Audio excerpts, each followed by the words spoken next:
nationalities have ever touched it. It's 388 millimeters tall and weighs 6,175 grams.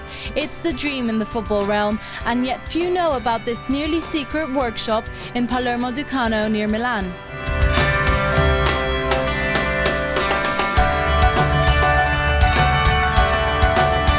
The world champion scepter was and is made in this unknown shop in northern Italy.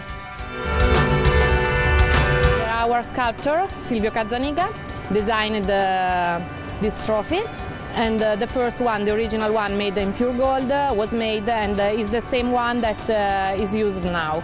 The trophy is first built on a metallic sculpture, is submerged in different acidic solutions and finally plated with gold. The last part is polishing it so it shines.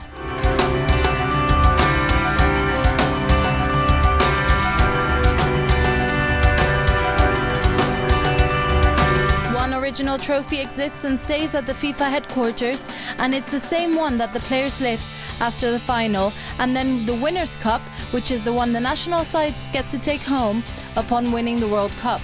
I feel very emotional because it's part of my family, it's part of us, so it's like I'm there.